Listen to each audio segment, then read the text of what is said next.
বন্দে মাতারাম, বন্দে মাতারামে কোন মায়ের কথা এখানে বলা হয়েছে? বন্দে মাতরম মানে হচ্ছে বন্দে মানে বন্দনা, মাতরম মানে মা, অর্থাৎ এখানে মায়ের বন্দনার কথা বলা হয়েছে।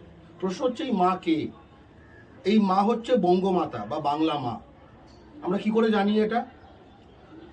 প্রথম কথা হচ্ছে এই বন্দে মাতরম, আপনি যদি পূর্ণ বন্দে মাতরমটি পড়েন সেখানে দেখবেন, সেখানে এই সন্তানই তো মায়ের বন্দনা করবে, সেখানে 7 কোটি সন্তানের কথা বলা হয়েছে, 7 কোটি সন্তান, এবং তাদের 14 কোটি বাহু অর্থাৎ হাতের কথা বলা হয়েছে, দ্বি-সপ্তকোটি বাহু।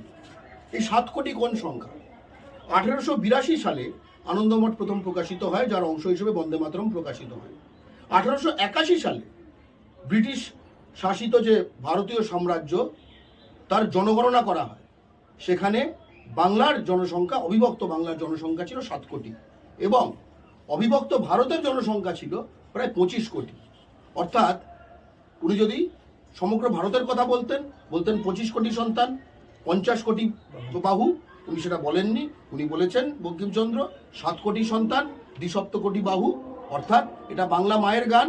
এবং আপনি যদি গানটাকে ফলো করেন তাতে দেখবেন যে এখানে সুজলা সুফলা শস্য শ্যামলা, যে সবুজ যে মাটির কথা বলা হচ্ছে, যেখানে জল আছে, শস্য আছে, ফুল ফল আছে, এটা নিশ্চয়ই রাজস্থানকে কল্পনা করে লেখেনি।